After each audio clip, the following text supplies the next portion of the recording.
From the creepy swamps deep in the heart of Cajun country, I welcome you to Fave Five From Fans, the podcast where I, Jamie Ray, your humble host, invite a friend of mine, and maybe his friend too, to create a list of 5 of their favorite things that we have a shared interest in, be it movies, books, TVs, toys, or whatever. Our own unique Venn diagram of topics near and dear to our hearts. Then we sit down to compare and contrast, dissect, and disseminate our choices for you, the listening audience. We'll start off with honorable mentions, those selections that didn't quite make the Fave Five for good or bad reasons, and then we'll take turns unveiling our choices backwards from 5, 4, 3, 2, and 1, in both metric and imperial. You'll hear us discussing everything from alien invasions to zombie attacks, Rom to Space Knight to musical numbers, Edgar Allan Poe to Stephen King, both literature and film adaptations. All that's left is for you to decide who's right, who's wrong, and will we still be friends after all this. I can't wait to get started, so please sit back, strap in, and get ready for this episode of Fave Five From Fans. Hello, welcome to a really exciting episode of Fave Five From Fans. I've got not one, but 2 exciting guests tonight on this very special, very exciting transatlantic episode of Fave Five From Fans. What are we going to be talking about?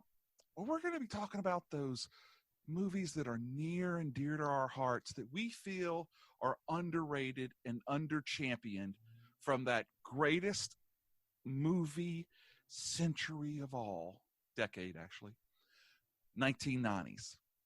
And to do that, I've brought a couple of friends in. One of them you're probably very familiar with. He's a brother from the Slightly Irregular Podcast Network. I'm talking about Phantom Dark Dave. Hey, Dave.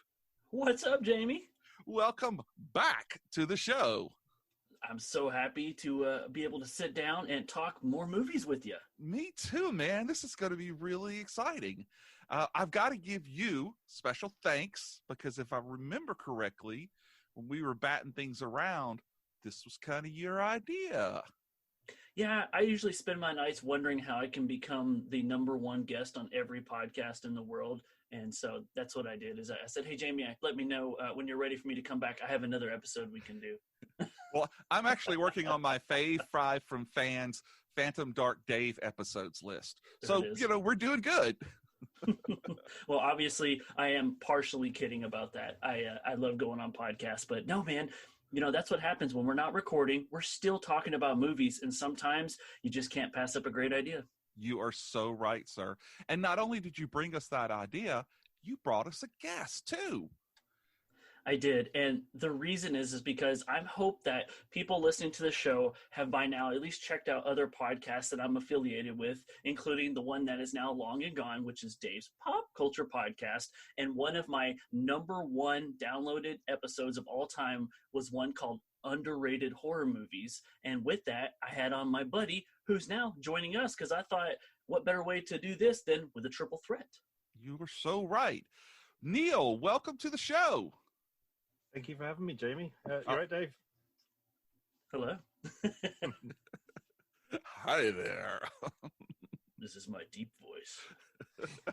Neil, thanks for staying up so late to join us all the way from London. Yeah, you're more than welcome. Dave's saying that he's trying to ride the train to fame and fortune. I'm always clutched onto his coattails, trying to get there beyond him. Well, awesome.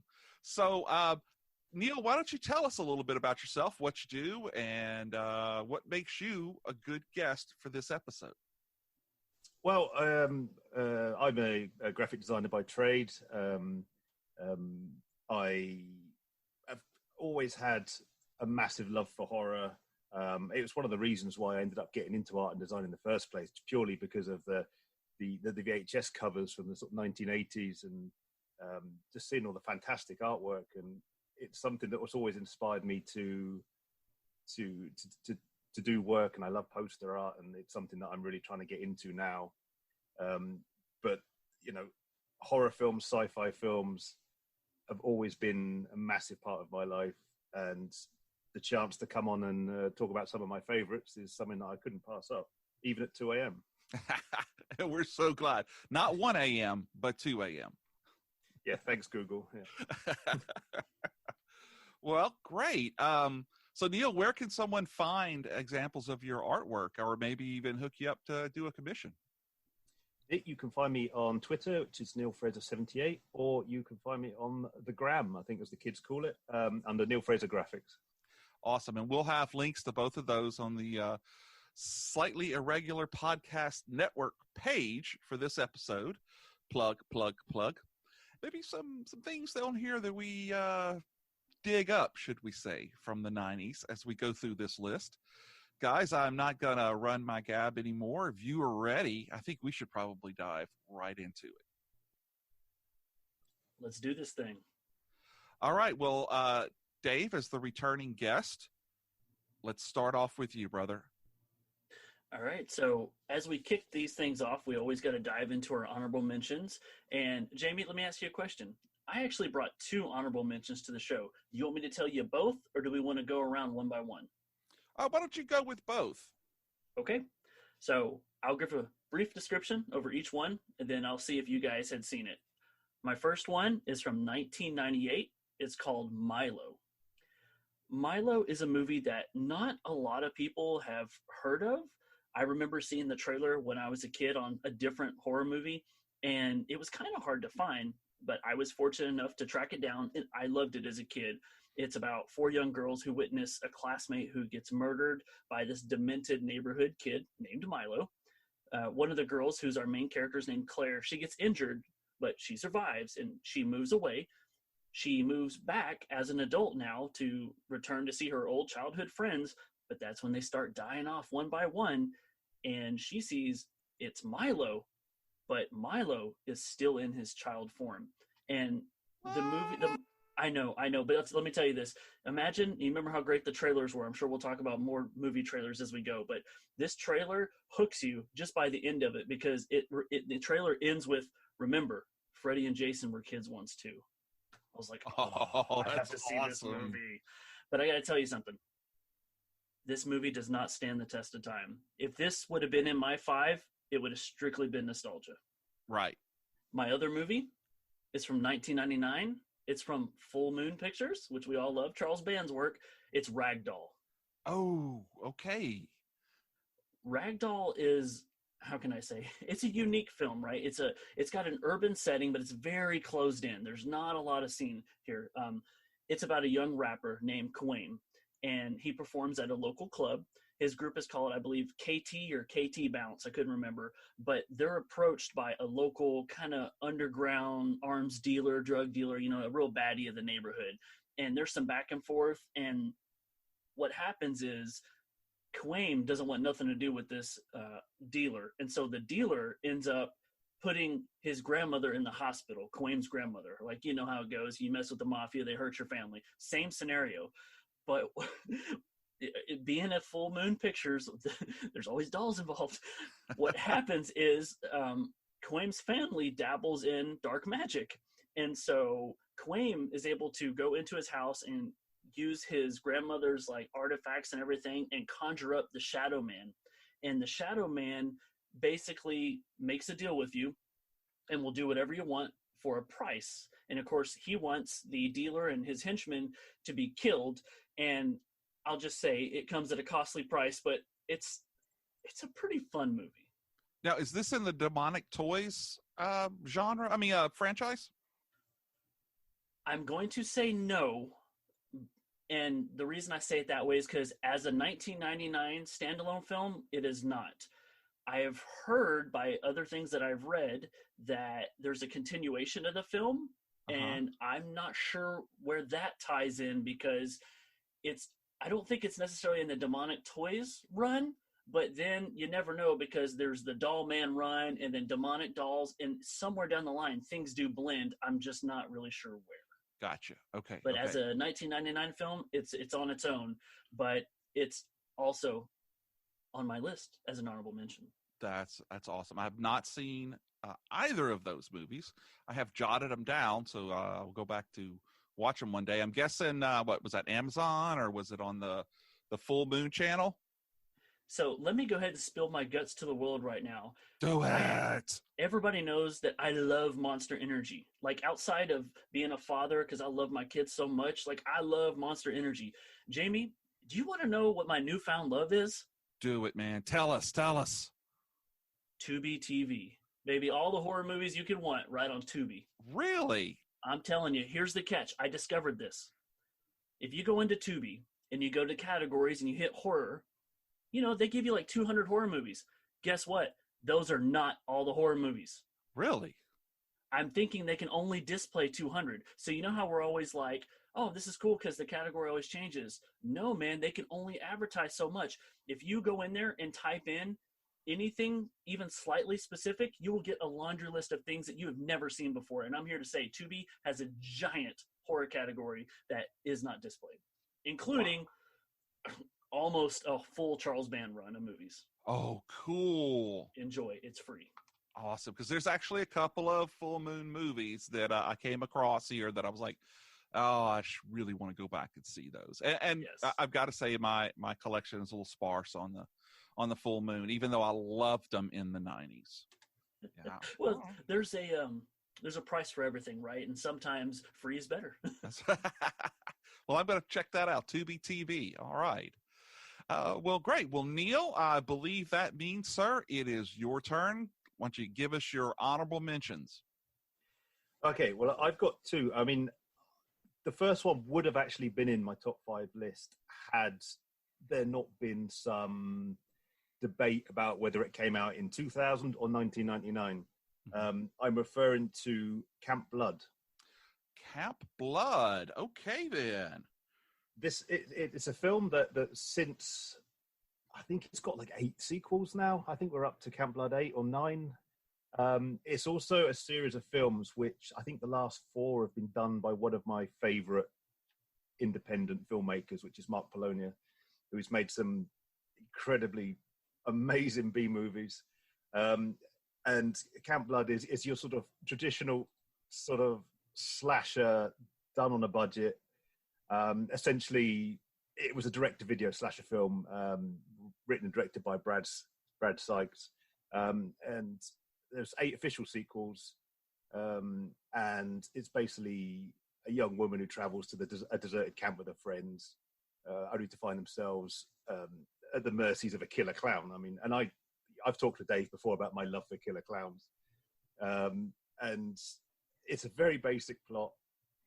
And it's just a really, really good kind of good ride for 90 minutes of sort of cheap gore. I love practical effects. It's got lots of that. It's got, you know, a very small budget, and I adore low budget movies. A lot of people don't. I always see past the sort of lack of money spent, because I've always felt that it doesn't matter how small a budget you've got, you can still do a story with heart and soul, even though you may not have the best, you know, acting cast you can have. You can still tell a good story. And Camp Blood, certainly for what came afterwards, is certainly one of my top picks. Awesome. Those truer words have never been spoken. I mean, just ask Roger Corman, right? He made Exactly. 100 movies and never lost $1. Exactly. Yeah. My second pick is basically sort of like Dave's. May have made it into my top 5, but it would have been on nostalgia, purely because one of my sort of seminal moments in my life was being at my grandmother's house in, it would have been early 80s, and back then, I don't know what it's like in America, but certainly over here, there weren't many sort of spare TVs in the house. You would have the main TV downstairs, and if you were lucky, there might be a small black and white TV somewhere else in the house. In my grandparents' spare room, there happened to be a black and white TV, and very, very early in the morning, I couldn't sleep, so I turned it on and saw the start of the first ever horror film I ever saw, which was Alligator. We know that movie. So my pick is because I love creature features. I've gone on a massive run of them recently. So, possibly look out for Dave's podcast to discuss something similar. But I love creature features, and it spawned a sequel, obviously Alligator 2, The Mutation. This film is this film follows a very similar plot to the first one, just done about, I think it was 1991, so about 10 years after the original. So essentially, deep in the sewers beneath the city of Regent Park, another baby alligator feeds on experimental animals discarded by a chemical corporation. Didn't they learn before? Apparently not, but obviously nourished by the toxic growth hormones and mutating chemicals, the alligator grows enormous size, has a massive appetite, goes on a killing spree. Obviously, nobody believes anybody. Nobody believes the sightings. Haven't we seen that before? Jaws, alligator, etc., etc. So we could go on. And it's not until the alligator goes on a massive killing spree that the police eventually realize and then embark on a search and destroy mission. A really good film, written by Kurt Allen, starring Joe Bologna, Woody Brown, Harlan Arnold. It's a fantastic film and really nostalgic for me, because the original Alligator started off my love for everything that's kind of we're sitting here talking about now. Had I not stumbled on that film at 2 a.m. on a Saturday night in 1983, who knows where I'd be now. It's a good thing it wasn't a romantic comedy you watched that morning, or else, this could be a completely different conversation. It would be a very different list, yeah. Well, all right. Well, I have what could be considered as 2 honorable mentions, but one of them's a double up. So that's it. It's my show. I'm going to do what we call that fuzzy little math. My first honorable mention is a twofer. I'm talking about some trauma films, some of the greatest from the generation. 1996's Romeo and Juliet and 1999's Terra Firma, both directed by Lloyd Kaufman, both starring Will Keenan. And let me just tell you, from the first time I saw either of these movies, they were instantly just going to be one of my favorites. I have both of these, and I probably watched them, not nearly as much as Dave has watched them, but 12 times at least each. Both great films. They do stand up. Of course, Romeo and Juliet, everyone remembers that James Gunn helped write on the screenplay there. Just really great, fun films, and they do stand up. As far as I'm concerned, you can watch them probably for another 20 years and they'll still be holding up. Well, Terra Firma actually nearly made it onto my list. Oh yeah, it was almost purely I just ran out of time to sort of rewatch it that made it not come onto my list, because I had a whole list in my Amazon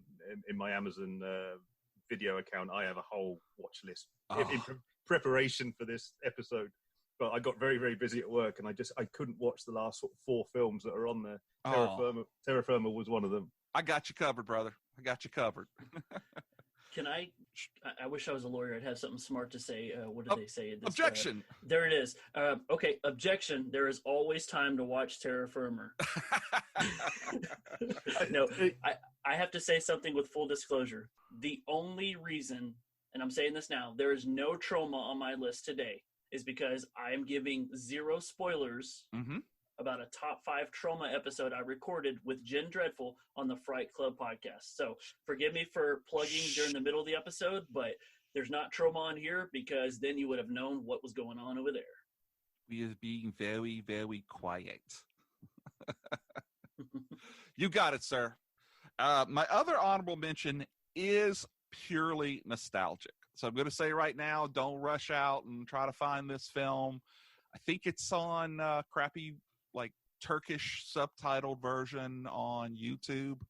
But for this title, I pulled out the laser disc and watched it from the disc that I bought back in 92 maybe, from Camelot Music. I'm talking about a movie called Steel and Lace. It's a movie that was directed by a guy named Ernest Farino, who, besides this movie, directed 7 episodes of the 1991 version of Land of the Lost and 4 episodes of Monster. So not a huge filmography for this guy. Bruce Davison stars in it, who's Senator Kelly from the X-Men movies. He's been in Star Trek Voyager and Star Trek Enterprise. Stacey Haydick, who was in the 90s Superboy, and she was also in Sequest DSV. And probably the most notable person is going to be David Naughton, who everybody remembers from the Dr. Pepper commercials. And a little indie project that I think was filmed down the street from you, Neil, American Werewolf in London. Yes, I know it well, yeah. Yeah. So this is a great film about Bruce Davidson's, who works for the Advanced Robotics Division and Artificial Intelligence Group for NASA.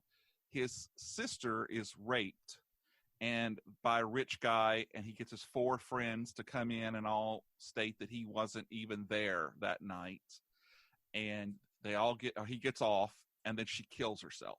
Flash forward 5 years later, one by one, the guys all start getting murdered by different women. Now, spoiler for a 30-year-old movie, he stole his sister's body, built a robot inside of her, and is using her to kill and get his revenge. Okay? But I love it because I can remember the day that I bought the laser disc, and I've watched it, I don't know, maybe 3 times over the last 20-something years that I've had it. But when it came to 91 and I was looking down, I saw it on the list and I was like, I have got to have this movie on there. So, yeah, it's not the best movie, but it's a favorite, and that's why it's on my list. So now let's get into the real meat of it. Dave, if you're ready, why don't you give us your number 5? My number 5 is from 1995. It's Jack-O. Have either of you heard of Jack-O? No. I watched it 2 days ago. All right. Is it on your list? Nearly. Again, it was one of those that I wasn't quite sure about, but Gotcha. it was brilliant. All right, well, let me tell you about it. So, Jamie, check this out. So this is a very rare horror film that I never got to see growing up, but it has always been on my list. It's a low-budget, Halloween season-ish horror film about a killer with a jack-o'-lantern head, and he kills with a scythe. Ooh. And there's a little bit of backstory to our characters known as Pumpkin Man, not to be confused with Pumpkin Head, but the movie itself shines because of its simplicity and its ability to feature, you ready for this? Yes. Brink Stevens and Linnea Quigley. What? Yes. And for anybody that's remotely interested in this, it is now available to watch on Amazon Prime. Thank you, Amazon. And you need to watch it because it didn't used to be. I used to check all the time. So if you want to see a Halloween season horror movie about a jack-o'-lantern killer, then you need to watch it. And, Linnea Quigley's in it, so there's always a reason to watch it. And John Carradine is in it? Yes. Small scene, but yes. Wow. Oh, and we'll keep going. There's plenty of more. Yeah, but Cameron Mitchell? Yes, and let me say something about that too. So we understand the term meta, and we're doing this now where it's really cool to put horror icons in your movie. This is 1995, and they were already doing it. Wow. That's cool. It's on the list, brother. On the list. Yeah, so like I said before, I watched it only recently. It was one that I knew of, but like Dave was saying, you just can't find it. And then when I was going through page after page on Amazon Prime, all of a sudden, oh, it's there. So I sat down, stopped everything I was doing, watched it. It's fantastic, and yeah, like you say, Linnea Quigley is wonderful. Quigley, yeah. Oh, she is awesome. Well, Neil, you got one to go up against that? I do. Okay, so Dave basically said he had no Troma in his list. Luckily, I'm bringing one to the table, although not made by Troma, it's distributed by Troma. Let me explain a bit about the film. So what happens when you push a nerd to his limits? I'm talking about the 1991 classic cult film Killer Nerd. It was directed by Mark Stephen Bosco and Wayne Allen Harold. Stars the wonderful Toby Radloff, who is I've loved him for best part of 20 years. He occasionally does talks and he used to come on sort of late night TV and do things every now and again. He's just a wonderful teller of stories. He's got a really unique speaking style and voice, and I think this was the film that kind of propelled him from, he's a self-confessed nerd, and it's basically, the film is a nerd being harassed by punks, and he's ridiculed at work. He's got a crush on one of his co-workers. He buys a tape series on how to be cool, which we've all done it. We've all done it. He finally summons up the nerve, and he goes to the co-worker's house only to find her in the clutches of the bully at work. Obviously dejected, he goes out of town, starts partying, which is one of my favorite scenes in any film is him partying. He's got his hair all spiked up and he's got his best shirt on, and it sort of brought home a few memories. I was never as cool as I am now. Oh, were we ever? And we had very similar sort of hairstyles, and I was not at my best in the early 90s. Let's put it that way. So obviously, when he's at this party, it turns out that it's the punks who were picking on him earlier that are at the party. They harass him again, and essentially he snaps, and the nerd bites back, as they say. Did he open a can of whoop ass on him? Oh yes. Yeah, boy. It's an absolute fact. Again, it's something I saw very late night. It would have been sort of mid 90s when I was out and about and discovering the wonders of Friday nights and alcohol, and coming home sort of worse for wear, and putting on. We only had like 4 TV. There's only 4 TV channels in the UK back in the early 90s. Yeah. And there was only one that stayed on past midnight. Everything else shut down, basically. And they would just have, every now and again, you would just find these gem classic films, and Killer Nerd happened to be one of them. That's awesome. That brings up a very good question I'd like to pose to you. When those other 3 stations shut down for the night, yeah, did they play God Save the Queen? And that's awesome, because that's what we would always go to sleep with. The Pledge of Allegiance followed by Star Spangled Banner, and then the snow. You'll get it's basically the BBC channels. They would have a very posh announcer would come on and say, BBC Two is now shutting down for the evening. It would then play a bit of the national anthem, and then it would just go to beep. That's awesome. Which is normally when I'd wake up. You'd wake up just this. Why did they put that noise on when they were shutting down at sort of midnight to 1 a.m? Because if you fall asleep in front of the TV, you immediately get woken up by me. Well, maybe that's why they want you to get up and go to your bed. Yeah, they were looking out for you, Neil. That's what it was. Can I pose a question to Neil now? Always. Neil, when you get a chance, can I see a picture of your hair from the 90s? Absolutely not. Okay. Well, actually, 96 onwards, yes, because I had I went long hair then. That except everything pre-95, no. I want the Killer Nerd hair. You would love my picture from 1986. I'm telling you. Okay. I had this big kind of fro thing going on. It was awesome. Of course, I had hair back there, so I could do that. But nothing like your luxurious locks for sure. Yeah, I feel your pain on that one as well. All right. Well, my number 5 is a movie that I have really enjoyed and recently found again, and we never put any stipulations about these being theatrical releases. So my number 5 is going to be Body Bags from 1993. Yeah. So this one came on, I believe, on Showtime or maybe HBO. And great film. I love John Carpenter. I worship at the altar of John Carpenter. So not only does he direct 2 of the 3 anthology pieces in this, he actually plays the coroner in the tie together scene from the morgue. And this movie is full of people. I'm talking about Tom Arnold, Toby Hooper, Robert Carradine, Alex Datcher, who to Star Trek The Next Generation fans will remember. She was in one of the great episodes of Next Gen. Peter Jackson, Wes Craven, Sam Raimi.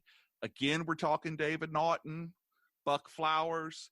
It was full of people, including David Warner and Stacy Keach.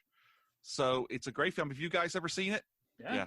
Actually, Jamie, the funny thing is similar to what you just said. I didn't know it had a theater release, but I actually saw it. Let's see, 95. Not to date you, I'm sorry, I was 11. But I was walking through the living room and it was playing on TV, so it must have been, like you said, HBO or Showtime. And I remember thinking, "What in the world is this?" Yeah. Because it was literally, I have vivid memories of John Carpenter on screen in that green gown. Like, what is that man doing? Yeah. And no, that's what I was saying is it didn't have a theatrical release. This one only came out on TV, on HBO or Showtime.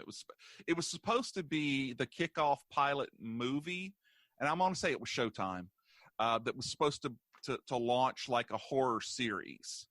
And after it came up, they just didn't pick it up, you know. So it was like Masters of Horror before Masters of Horror then. Thank you very much. So yes, it was. Exactly. But it's got 3 really great segments in it. The first one's called The Gas Station, where a young college girl is taking over for the night crew at a gas station. Spoiler. And there's a killer loose. Of course, it's always a killer, so she has to deal with that.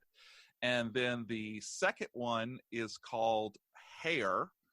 And this was a really creepy one about Stacy Keach, who's very vain, and he needs to grow his hair. And he goes to see a very specific specialist to do that, and it doesn't quite work out for him.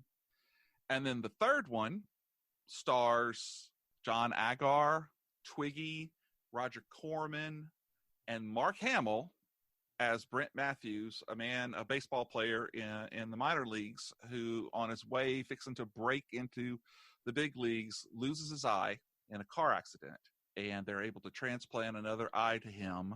Spoiler alert, he sees things he shouldn't see with that eye.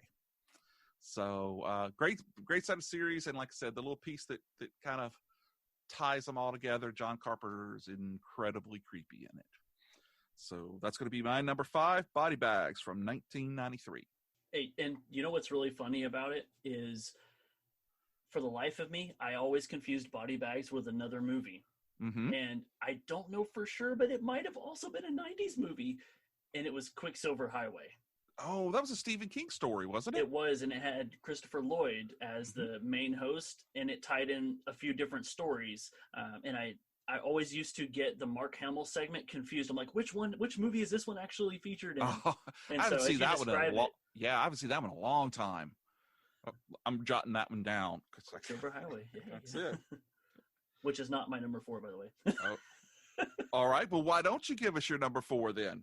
I would love to give you my number 4. In fact, this movie has already been mentioned on this podcast by Forbes. Ooh, spooky! Not by me, but by you, Jamie. And you know what? What?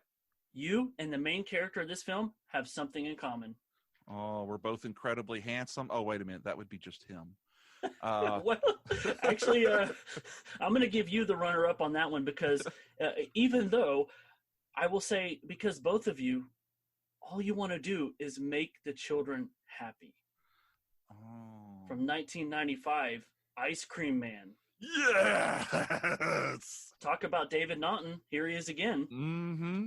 Mm-hmm. And the brother of all brothers, Clint Howard. That's right. So, you just paired yourself up against Clint Howard. Let's take a Twitter vote. Let's see who's the handsome man there. Jamie better win. I'm just saying. But I mean, Ice Cream Man. What? I didn't get to talk about this whenever you talked about food and horror, but I listened and I loved. And this is a movie that everybody saw this cover in the video store. It had one of the coolest VHS covers out there. And it's Clint Howard. He's your main character. He plays Gregory, who is recently released from the Wishing Well Sanitarium. And he reopens an old ice cream shop. But the catch is his ingredients are who or whatever he happens to kill. It's Soylent ice cream. You keep doing that. But no, seriously, talk about all of our love for practical effects. This movie did an amazing job with it. Whether it was cheesy or not, it was something just very fun about people inside of ice cream cones. Yes. And had some good stars in it, too. I mean, like you just said, David Naughton, Jan Michael Vincent, David Warner, Olivia Hussey. Yes, and Olivia Hussey playing somebody so much older than she was supposed to be. I was like, why do I know her? And I looked at her, I'm like, wait, she did Stephen King's It in the same decade. There's no way. And, of course, you can't forget Lee Majors II was in it, too. There you go. There you go. Great pick. Yes, sir. You know I love that movie. Neil, you seen that one? Again, this is I should get my list of films that I haven't watched yet up on my thing, because that's on there as well. It's a good one. I know it's one of those that I left till last because I know I've seen it just a long time ago. I know I liked it. I mean, it was up there. There was a few sort of films around that sort of time that were sort of based on, killer dentists or killer ice cream men, and it was kind of a craze for a while. And I know the poster. I've just looked it up again. It just reminds me of standing in Blockbuster, sort of going down the row, and it would be exactly the sort of film that I would have just picked up. Not even, quick quick look at the front, flip it over, look at the back. I'm having this. Mm-hmm, mm-hmm. It's a great one. It really is. If you enjoy it, and if you enjoy the MST3K kind of stuff, there's a riff track of it, which is actually where I first saw it, and I had to go back and rewatch it. So it's a good one. Good pick, sir. Good pick. All right. Well, why don't you, Neil, give us your number 5? 4? Damn it. Well, this is quite ironic because Dave just talking about Clint Howard there. My number 4 also includes Clint Howard. Yeah. Now, what if I told you there was a film that stars both Chris Griffin from Family Guy and Colton from The Fresh Prince of Bel-Air? It's a film that, what? It's a film that in America you might know of as Infested, but I know it best as the 1993 direct-to-video classic Ticks.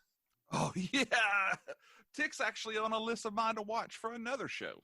It's a fantastic film. It's again a lot of practical effects. You have Clint Howard. You've got Alfonso Ribeiro, who obviously was Colton. You've got Seth Green. You've got Rosalind Allen. You've got Peter Scolari. It's a really good cast. It's essentially a group of troubled teenagers that are off on a social working kind of weekend away in the Californian forest, and it's sort of a ragtag group of kids that that never in a million years should be together. You've got one that doesn't speak. You've got sort of your gangster wannabe. You've got sort of your nerd. You've got the shy daughter of the leader of the social group, and they go into the woods, not knowing that the woods they're camping in have become infested by mutated blood-sucking ticks. It's a really good 90 minutes of your time if you haven't seen it yet. I remember, again, this is another one.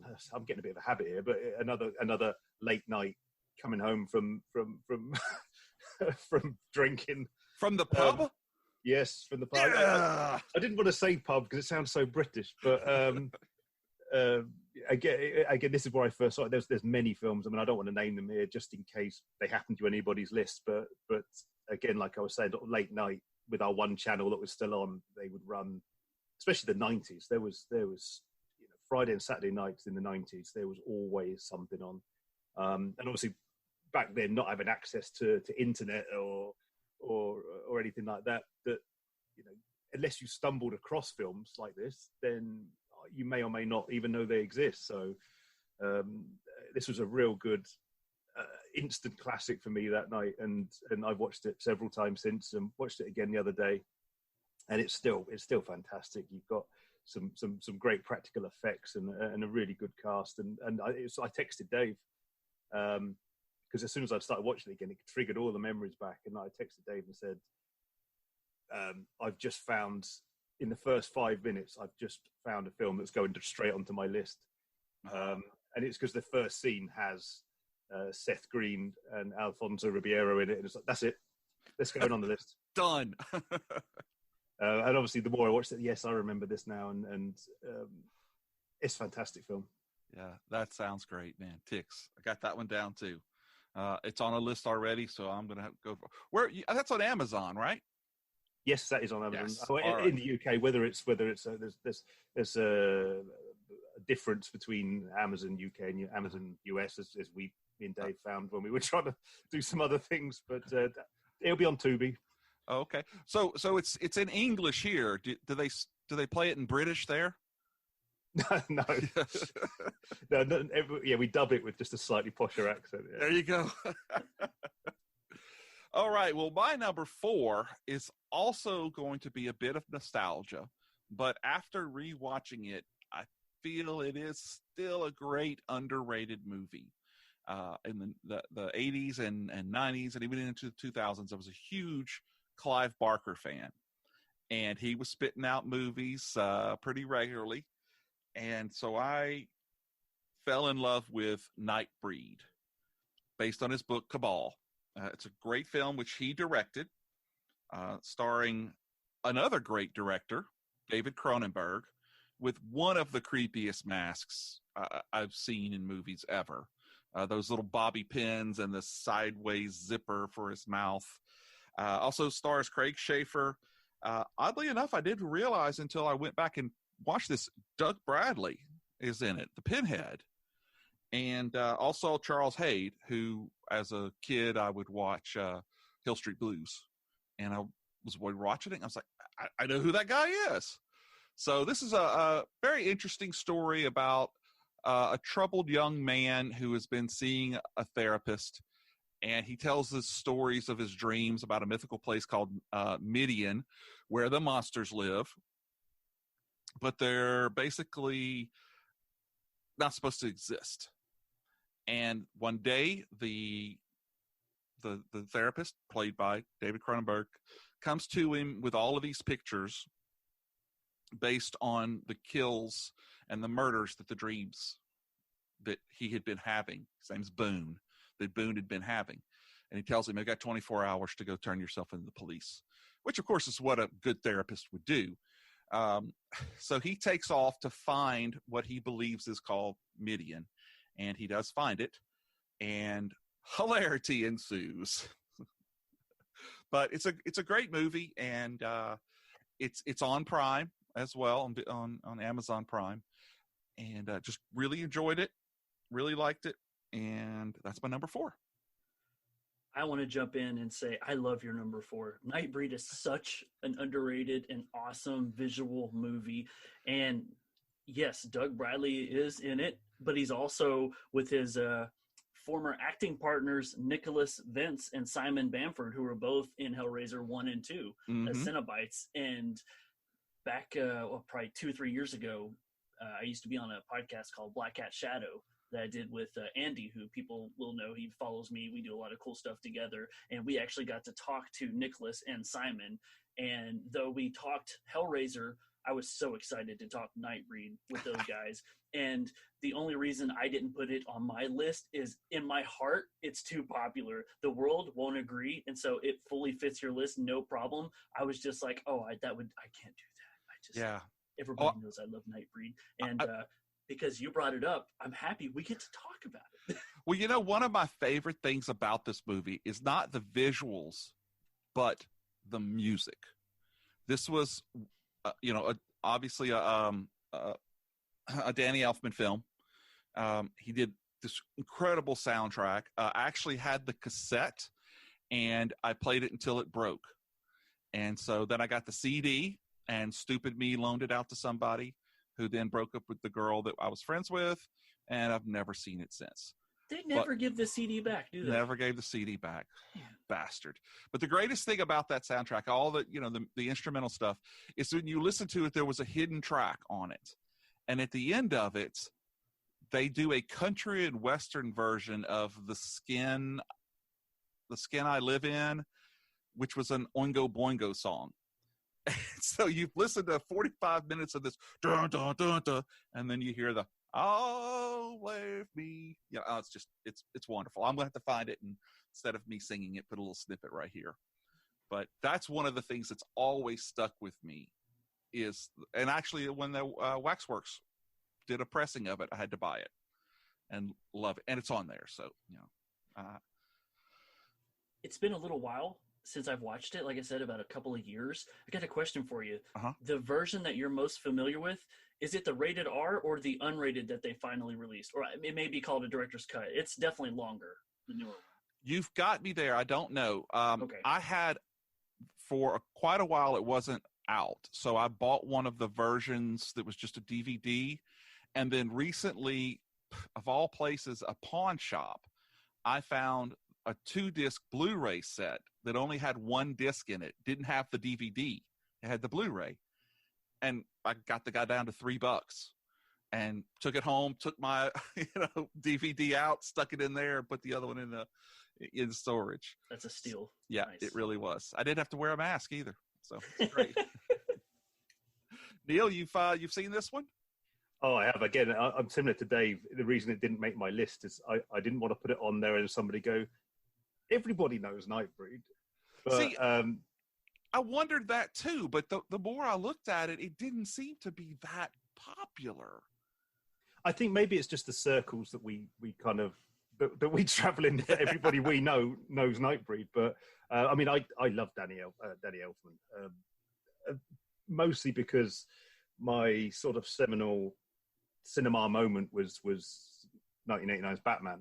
Oh yeah. Obviously, when he did the score there, I was instantly. He gets a lot of stick, Danny Elfman, but yeah. I've always loved his scores. Everything he does, it has a certain cadence to it, but it's a really.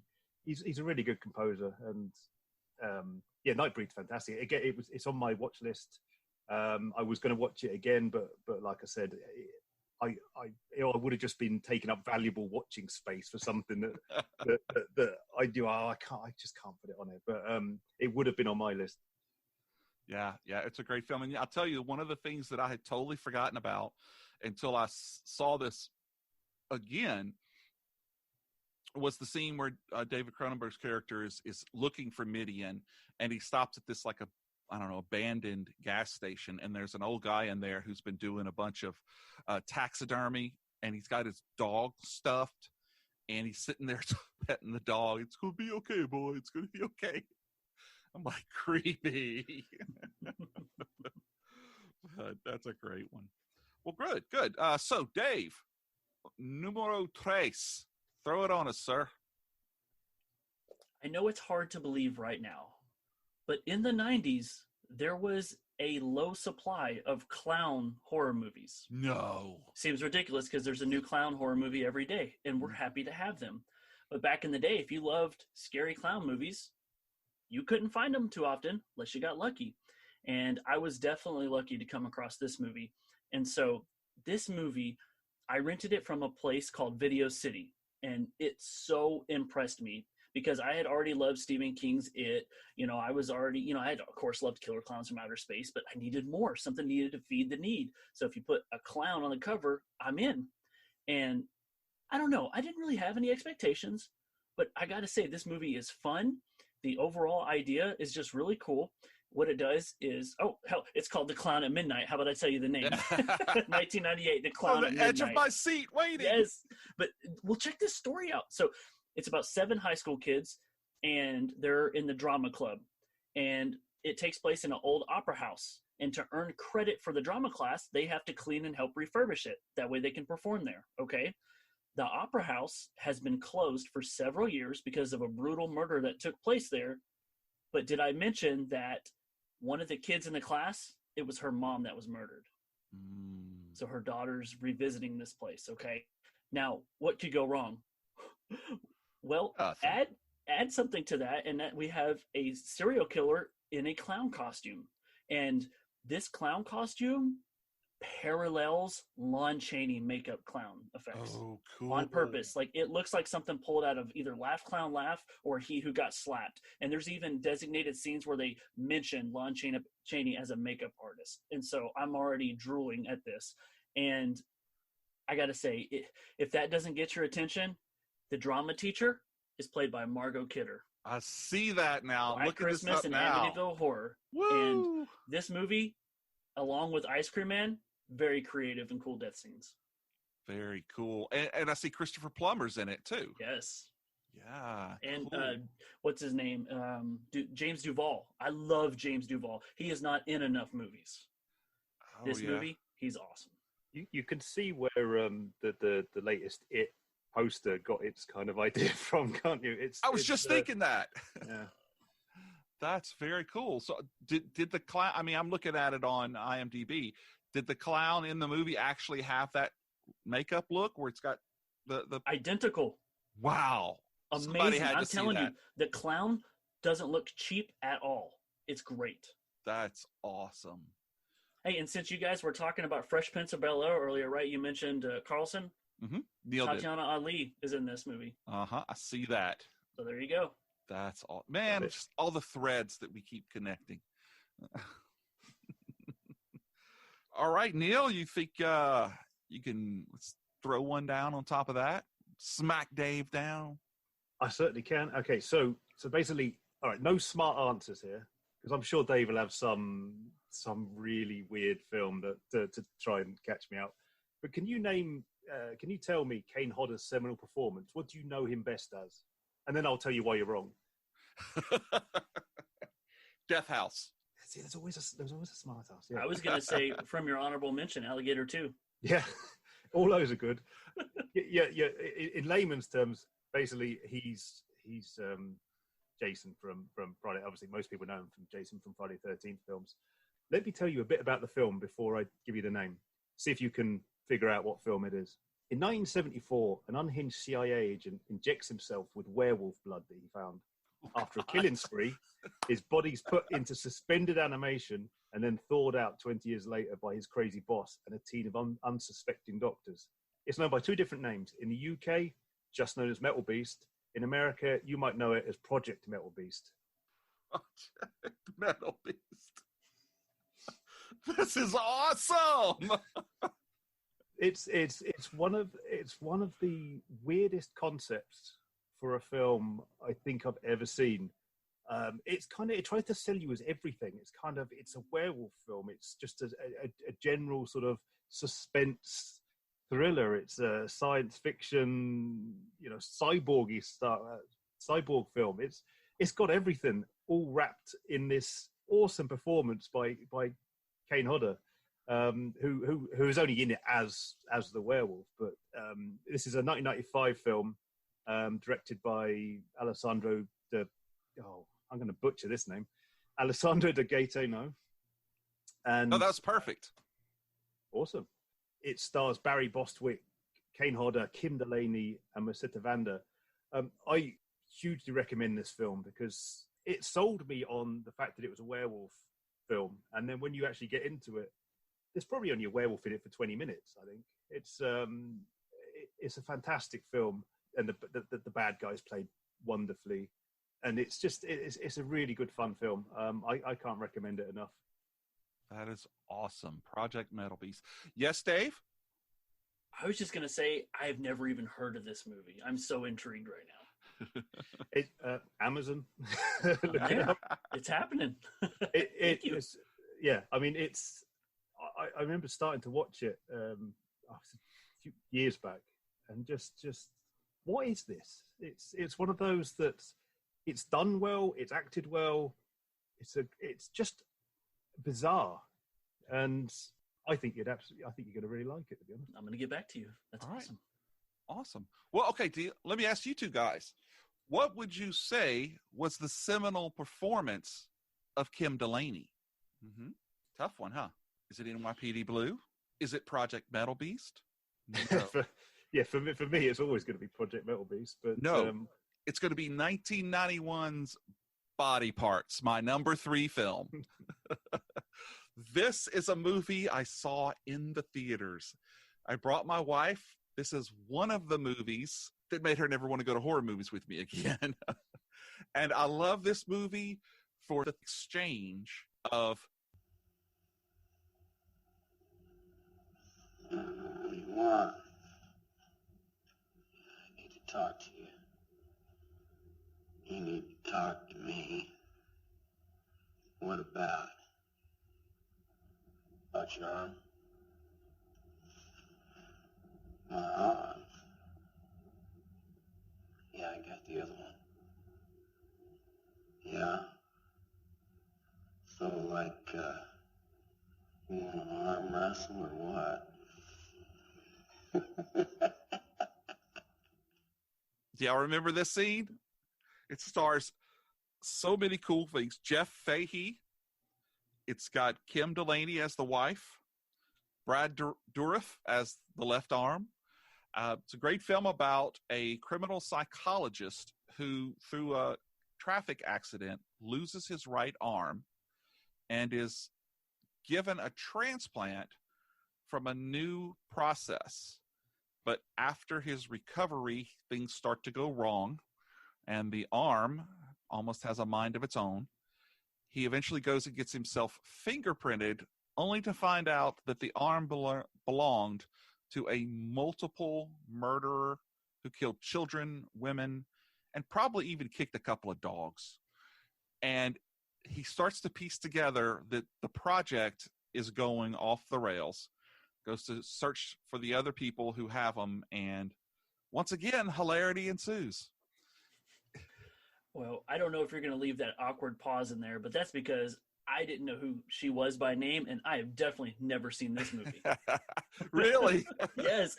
The funny thing is, it popped up on my Tubi thing, and so I was wondering if it was a certain trauma film that has, I think, a very similar name. And so because of that, I like skip for now. Uh-huh. And then you bring it up, and I'm like, well, how many movies called Body Parts in the 90s is there? And now I know, oh, wait, okay, we get a transplanted arm that used to be a serial killer. So well, I'm in. There's actually, funny enough, there's actually multiple Body Parts movies. I think another one came out in 1992 about a killer who videotapes himself dismembering strippers. So well, that kind of sounds better. Yeah. This one is like Brad Dourif plays the artist who has the left hand or the left arm, and he's just incredibly happy with it because he's doing some of the best work of his life. And then the kid who gets the legs, well, he doesn't last that long. But anyway, yes, Neil. So yeah, I've heard this film referenced on so many sort of pop culture things, and it's almost, I don't remember seeing it, but I know it. It's kind of, it's just been referenced by so many things that I've watched that I think I've just sort of by association convinced that I've seen it. Oh yeah, it's very cool. I watched it again. I had to rent it on Amazon because I couldn't find my DVD. I thought I had a DVD of it, but I couldn't find it. And must have been a different Body Parts movie. Yeah, probably was. That was in the section in the back behind the curtains. Man, I really enjoyed it. I don't necessarily know that it stands up, and my critical eye saw several continuity issues, but I loved it still. I mean, it didn't distract from the enjoyment of it. I don't know if a new person watching it would enjoy it as much. It might come out as a little corny, some of the things he does. But for the 90s, man, it was dead on. And I still loved it. So if you get a chance, take a look at it. Body Parts. Nothing else. It's got some of the coolest intro for the title. Oh, very cool. Great music, too. So that's it. Duo. Dave, let's hear it. My number 2 is probably, dare I say, the least popular movie, definitely on my list, but maybe all of our list. We'll see. It could be a reason why people will hate me. I don't know. We'll see. But originally, I wrote this down as a movie to consider because I saw this on USA Films, right on the USA Network, back in 1996 when it came out, and I loved it. And again, I know at this time period there was no such thing as a bad horror movie. But you got to think in the perspective of a teenager. I was loving horror movies. So if it was horror, it was already good, right? Horror was horror. And some of us still feel that way now. And yes, this movie is not great, but I'm curious to see what you guys say, because it's from 1996. It's Uncle Sam. Uncle Sam. I remember this movie. It had the coolest cover. If you were able to get a VHS, it was holographic. It said Uncle Sam wants you, and then you turn it and it says dead, and he's pointing at you. Did that have some kids in it? Yes. Yeah, and Bo Hopkins was in that. I think. Yeah, is that yeah, it is? yeah, Okay. Yeah. Let me tell you something. I love this movie. I rewatched it just because I was like, okay, maybe it'll be that honorable mention. This sucker moved all the way to number 2 because I had so much fun with it. If you know what you're in for, it is the time of your life. And nobody seems to ever say, hell, this is a zombie film. It is. This is a zombie movie because it's about... Yeah, it's Sam Harper. He's a Desert Storm vet who dies in combat, and he comes back to life basically on the 4th of July to kill unpatriotic people of his hometown whenever they burn an American flag and the pieces of it hit his grave. Oh, wow. That is cool. I'm seeing the cover now. Dude, that is awesome. Dude, the costume is so cool, and it's an original idea. Mm-hmm. Also, PJ Souls is in it. Everybody knows her from Halloween and Carrie. It's got Rock and Roll High School. Right. Yes, definitely. It's got Isaac Hayes. It's got William Smith, who was in Piranha and Maniac Cop. I mean, to some people, it's so bad it's bad, but to me, it's so bad, it's great. That's awesome. It's on my list now. You know what reminds me? There's a Masters of Horror where all of the recently dead veterans come to life for a completely different reason. Mm-hmm. That's awesome. And I think that one's called Homecoming, right? Yes, exactly. Yeah. Exactly. Joe Dante, I think. You're probably right. You're so smart. No, I just don't have a life outside of this. Neil, have you seen Uncle Sam? No, but you will now. Yeah, it's on my list. I mean, I recognize the poster. Fairly iconic.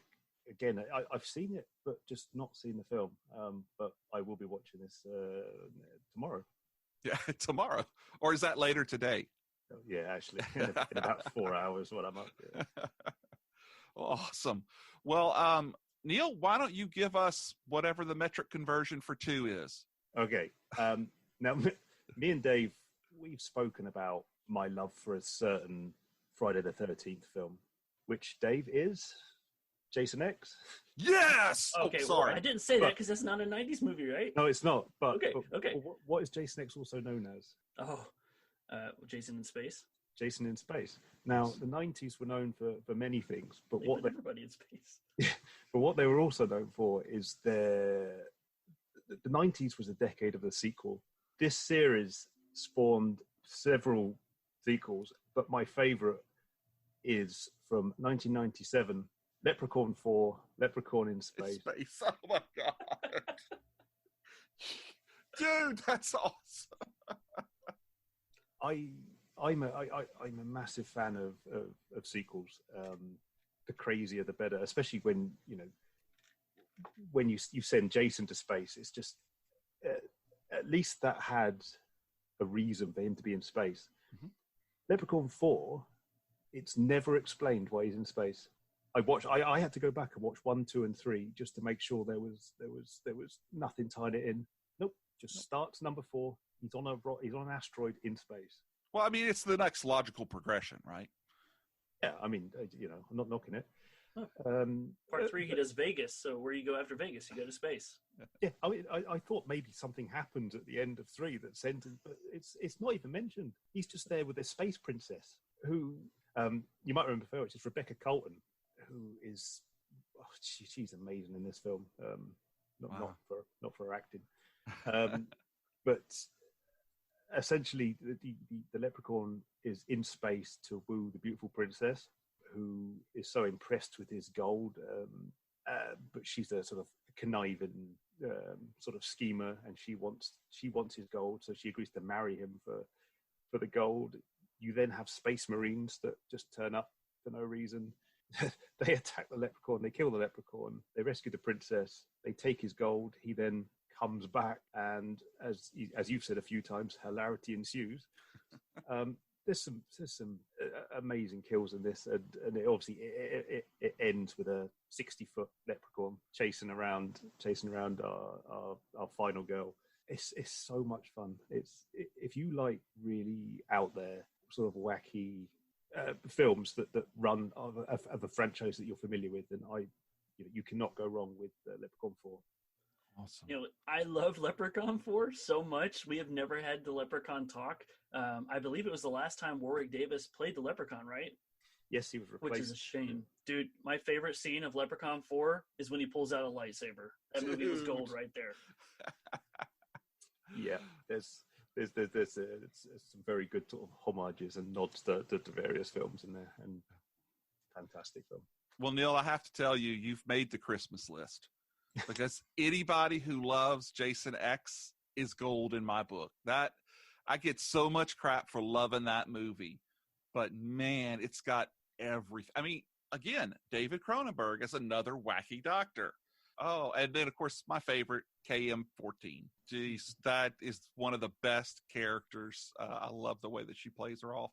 And you have Kane Hodder, both as Jason and Uber Jason, Robo Jason, whatever you want to call him. Yeah, I have one signed picture of Kane Hodder, and it's him as Jason X. Oh, that's awesome. That's a good one. That's a good. I also like the one before him where he goes to hell, but it's got to be a second to this one. Okay, well, that means my number 2. And if you'll notice, I specifically try to stay away from sequels and franchises.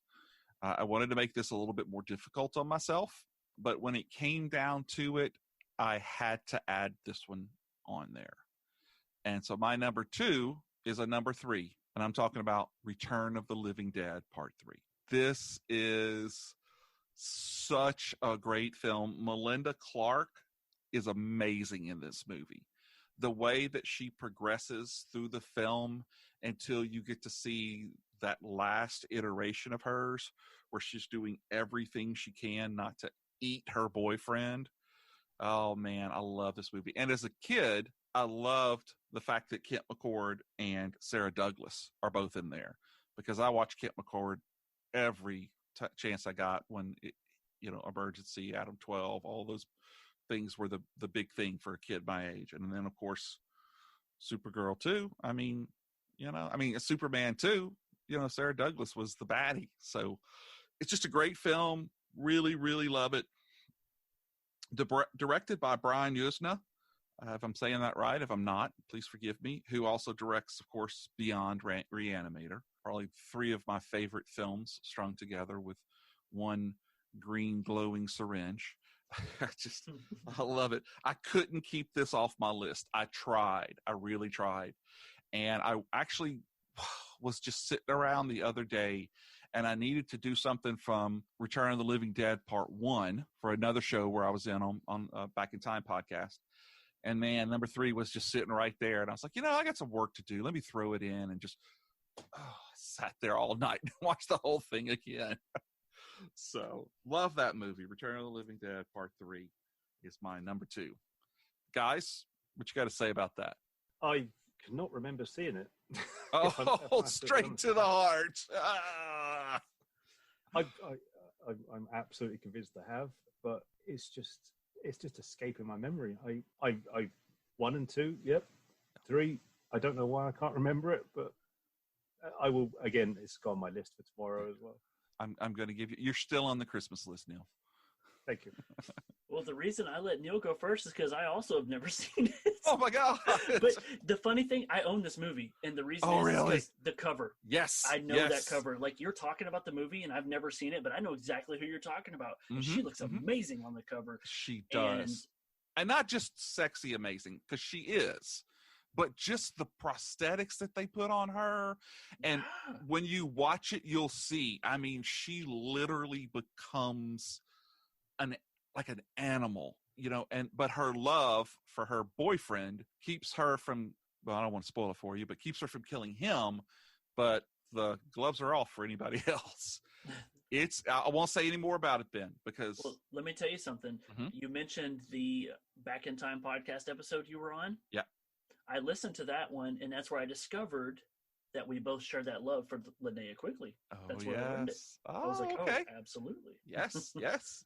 This guy's got talent, man, I tell you. Yeah, that's a great one. So definitely both of you. I'll check back with you in a week. And if you haven't, we'll give you 10 lashes with a wet noodle.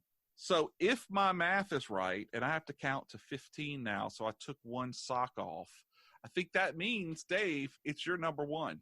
It's funny because Neil stole one of my absolute favorite phrases that I like to say all the time. And then you touched based on it a second ago. I'm a sequel guy. I love sequels. I am defined by sequels. And I was open to putting sequels on my list, but I was torn to these other films, and they had to become here. But I rewatched a certain franchise again, and everybody who knows me knows I love this franchise. I am not an expert, but you would think so because I watch it so much. And I had to be careful because when I originally made this list, there were more than one movie from the franchise. And I was like, well, I can't do my top 5 of this franchise. That's ridiculous. Okay. I had to pick one. Right. And I happen to like this one so much that it's my number one. It's from 1993. Neil knows where I'm going with this. It's Amityville, A New Generation. Wow. I adore, the Amityville franchise, all the way from 1 to the remake. Everything after that's a different feel. Some people love it, and that's great. There's like 20 of these films, literally. I'm not kidding. After the remake, the licensing thing got up, and they were able to, everybody every year makes 1 or 2 Amityville films. But the Amityville series from the 70s through the 90s gets so crazy, and I absolutely love this film. Let me tell you about it. So, first off, it's Amityville Horror Part 7. Okay, it's the 7th film in the franchise. Wow. I know. But you know what? The reason I bring it up is because I feel like so many people have already bailed on the Amityville franchise by the time the 7th movie came out. And it's a shame, too, because this was a straight-to-video release. It takes place in this apartment building. So right away, you're kind of thrown off. You're like, where's the Amityville house? What's going on? Amityville doesn't take place in this, like, Chicago, New York setting, okay? Well, let me tell you, our main character's name is Keys, and he's a photographer. And there's a scene where he's in a coffee shop and he's taking pictures out of the window, and he takes a picture of this bum that's across the street, and the bum's got a few things he's gathered, he's living on the sidewalk. And so Keys, being the decent person that he is, he walks over and tells the guy, hey man, I'm a photographer. I took your picture out of the window. I really think I got something with this, and I might make money, but that's not really fair. Let me pay you for it. So he pays the bum money and says, here you go. Thank you. And the bum, just being a kind-hearted person, is like, well, let me give you something. Even though he didn't owe him anything, the bum gives him a mirror, and it's a very interesting looking mirror. It's got an awesome design around it, and Keys, he doesn't really want to accept it, but he also doesn't want to offend the guy. So he, against his will, decides, be nice, take the mirror. He takes it back home, he hangs it up, and when he hangs that in his apartment, that's when all hell breaks loose. And with that being said, I realize how dumb it might sound to somebody, but I challenge you, because at this point, this is when the movie goes from here to there. And I will tell you, I love the writing, and we've done this whole episode. I have to mention the cast because it's always fun when horror people pop up in movies. You ready for this? Yeah. Lynn Shay, who we know from the Insidious films. David Naughton has been back. That guy was killing 90's, right? Yes.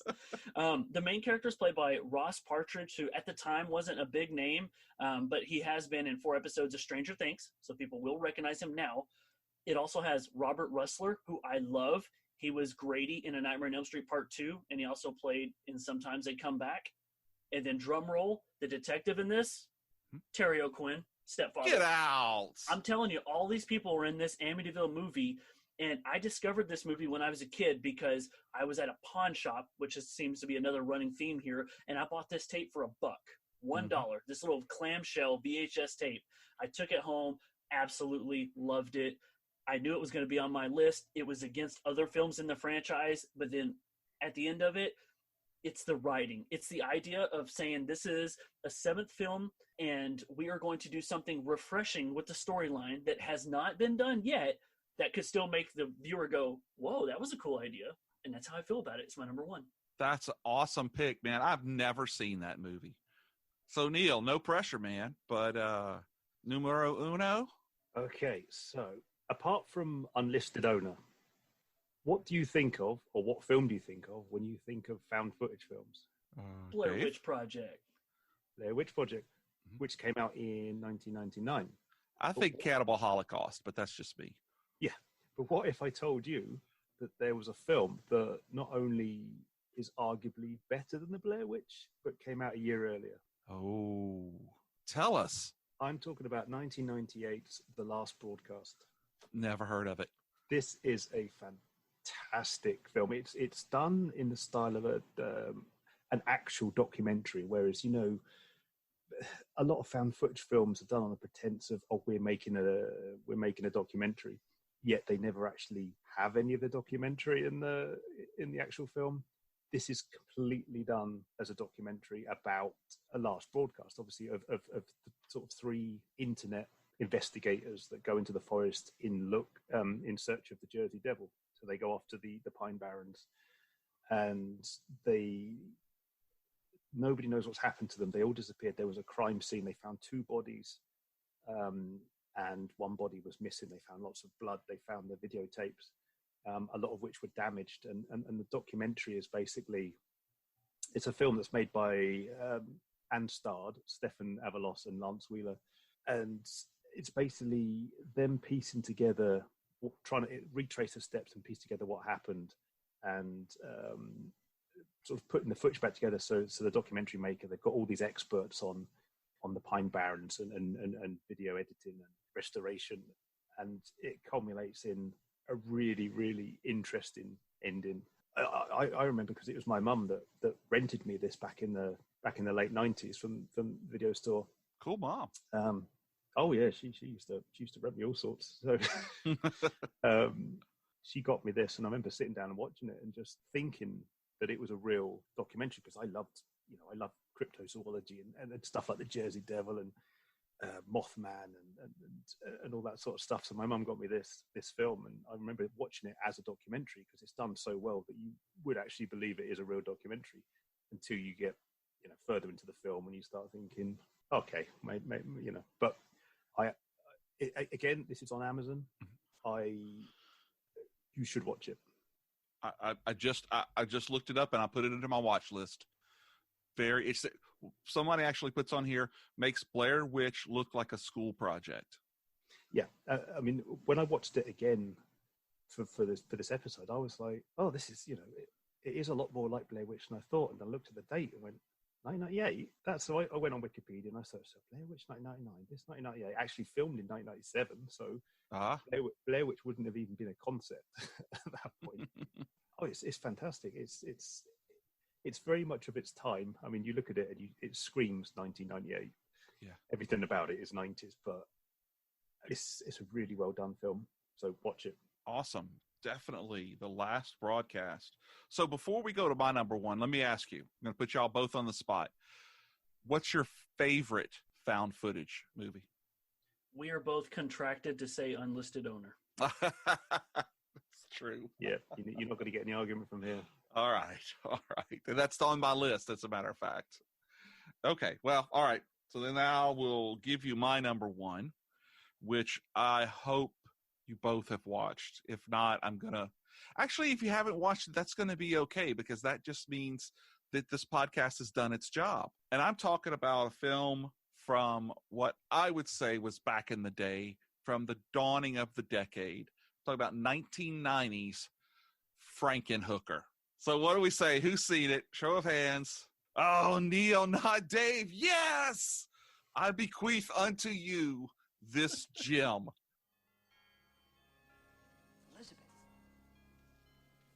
Want a date? Going out? Looking for some action? Need some company?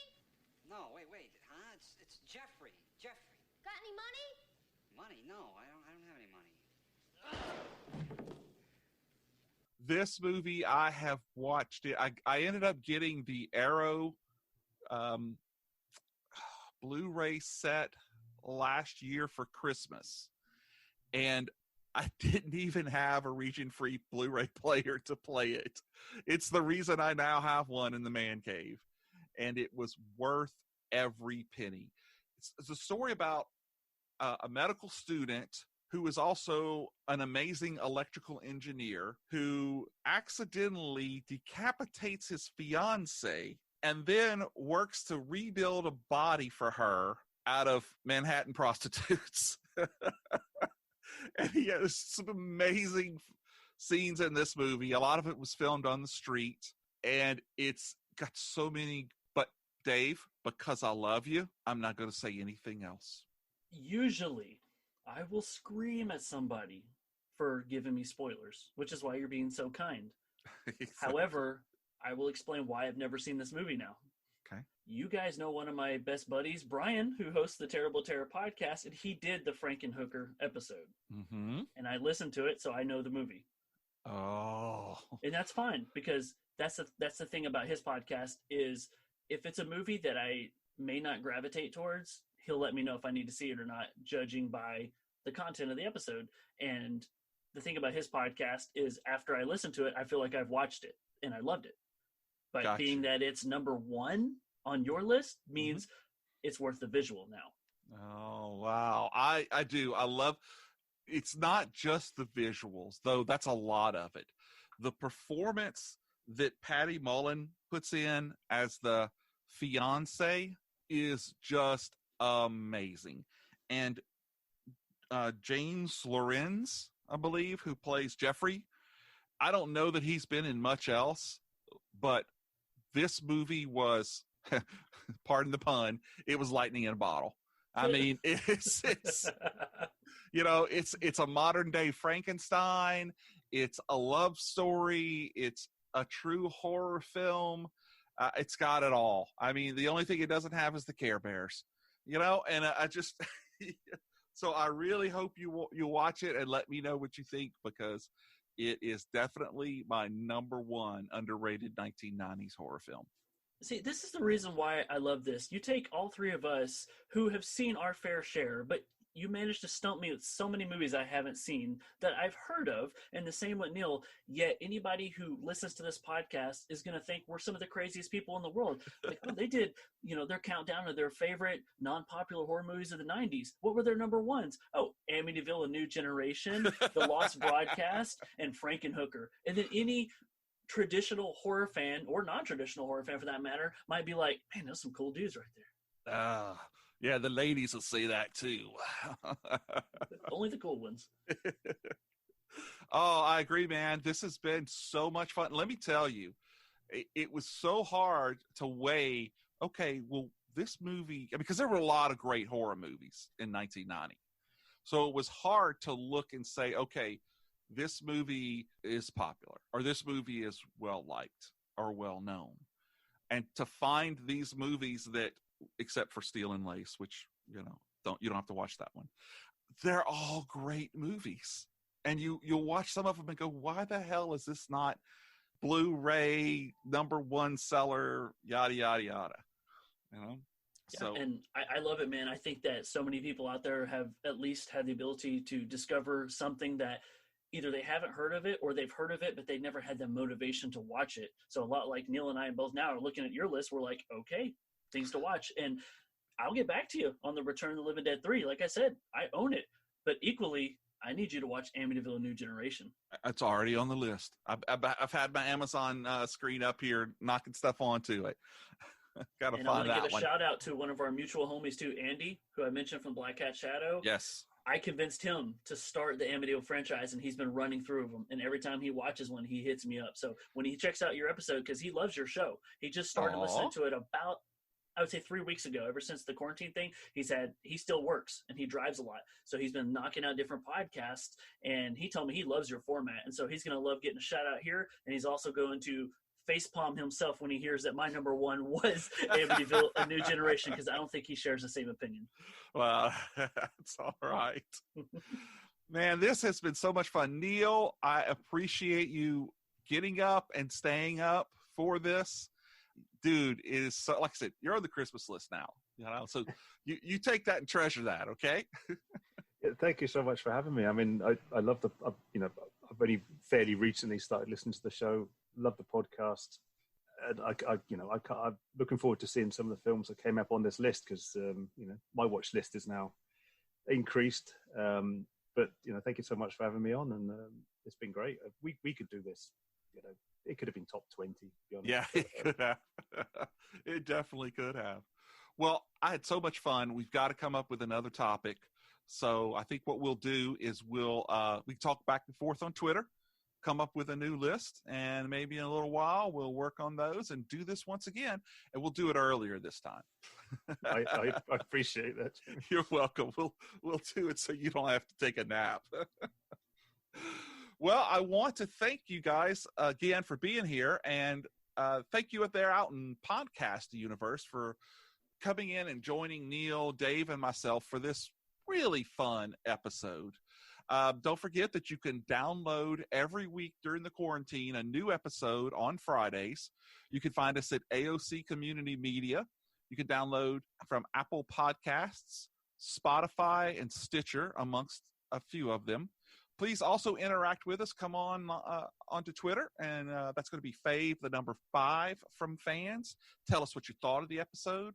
Go see us at Facebook or on the gram, as I've heard kids say. We here at Fave Five from Fans are excited to be part of the Slightly Irregular Podcast Network. You can also find us on Instagram at SIP Network. And there you'll see other podcasts from the Terrible Terror Podcast, Podcast from Another World, Dead Hand Radio, Paranormal Pactivity Podcast, Angry Dad Podcast, Back in Time, From the Wastes, and us, Fave Five from Fans. Thanks once again for joining us. This is Hulk Boy from Hollywood, signing off.